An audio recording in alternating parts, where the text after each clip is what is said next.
Hey guys, welcome back to Riley's Rundowns. In this video, we will be talking about the Roaring Twenties, the Great Depression, and FDR's New Deal. So we have a new consumer culture in the 20s. There was an increased spending on new appliances, including refrigerators, washing machines, and vacuum cleaners. We also have new automobiles, thanks in a large part to scientific management and Ford. We also have the first talkie movie called The Jazz Singer. We also have women in the 1920s. Professional jobs include fashion, education, social work, and nursing. Most middle-class women did not actually work outside of the home. And there was a rise in companionate marriage, which put more emphasis on the husband rather than the children. We also have the symbol of the 1920s, the flappers, which were actually more of an image than a reality. They were these women who had shorter dresses and short hair, and they smoked, drank, and danced. During this time, we also have the Lost Generation, which were a group that represented the middle class ideals and felt betrayed by society. In this group, we have F. Scott Fitzgerald, who wrote The Great Gatsby, and Ernest Hemingway and H.L. Mencken. We also have the Harlem Renaissance, which was fueled by the Great Migration and inspired Black pride. They promoted the African American culture through poetry, music, jazz, and literature and art. And these types of cultural art would focus on discrimination that the African Americans would face. We also have Prohibition, which was called the Noble Experiment, and was supported by the middle-class progressives and rural Protestants, especially in the South and West. The problems with Prohibition were that people liked to drink, and there was weak enforcement, and there were many people that were hostile to the law, and also there was corruption in the government, and many government officials were bribed, and this led to a lot of organized crime. Sadly, we also had the rise of the KKK again, which reemerged in the 1920s. In 1924, there were actually 4 million Americans who paid dues as members. Moving on, we have the monkey trial.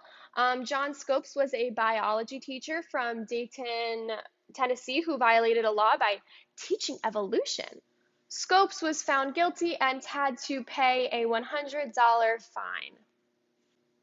Now we will be moving on to the Great Depression. The Great Depression started on October 29th of 1929, which was called Black Tuesday, where there was a stock market crash.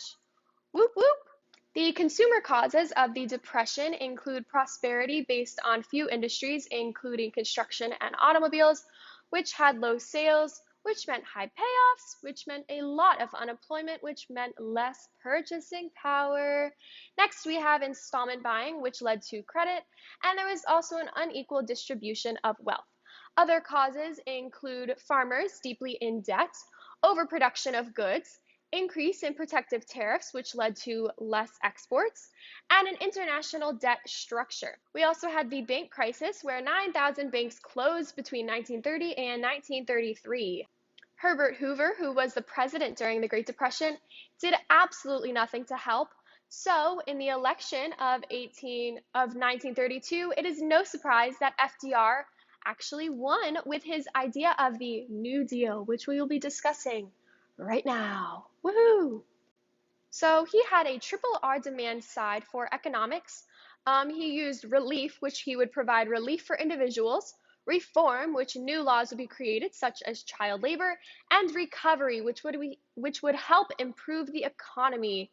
So FDR's New Deal was separated into eras. So we have the first New Deal in 1933, which would limit the effects of the Depression and help out the economy as a whole. We have the second New Deal in 1935, where legislation would focus on helping the poorest, who were the most affected by the Depression, and regulating big businesses. And lastly, we have the third New Deal of 1937, which is debatable, and it tried to expand the administration influence in government and decrease spending, which would cause a recession and slow the effects of the Roosevelt recession. So right now, I will just kind of list off some of the acts and organizations that were created from the New Deal. So we have the AAA, or the Agricultural Adjustment Act, which paid farmers not to grow crops, and this was eventually declared unconstitutional in the Butler versus the U.S. court case. Next, we have the Tennessee Valley Authority, or the TVA, which promoted hydroelectric power as a huge source of energy. We also have the Civil Works Administration, which was called the CWA, which provided temporary jobs such as building public places, roads, parks, stuff like that. And sometimes the work actually had no purpose. We also have the Civilian Conservation Corporation, which was called the CCC, which were government camps for young men, reforestation, firefighting, etc. But these camps were segregated. All of the money that was made at the CCC would be sent home. We also, we, we also have the Social Security Act of 1935, which provided federal state unemployment insurance and provided money for senior citizens, disabled people, etc., and was collected by creating a new payroll tax. We also have the Works Project Administration, or the WPA, in 1935, which spent $11 billion on building bridges, roads, buildings, etc. 9 million people were given jobs. We also have banks, which had new acts. So we have the Emergency Banking Act of 1933, which called for a bank holiday, where FDR closed all banks for days to calm American fears, which was known as his relief. Then we also have the government must inspect banks before they could be reopened, which was the reform part. We also have the Banking Act of 1933, or the Glass-Steagall Act. The Glass-Steagall separated investment banks and commercial consumer banks. The FDIC ensured consumer deposits in banks and increased trust in banks. For the stock market, we have the Truth in Securities Act, or the Securities Act of 1933, which said that we could not lie about the soundness of stocks. We also have the Securities and Exchange Commission, or the SCE, which was a part of the Security and Exchange Act.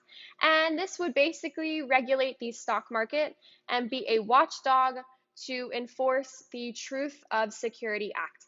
We also have some labor acts. We have the National Industrial Recovery Act, which created the National Recovery Administration, or the NRA, which set industrial labor codes and set minimum wages, maximum hours, and ending child labor.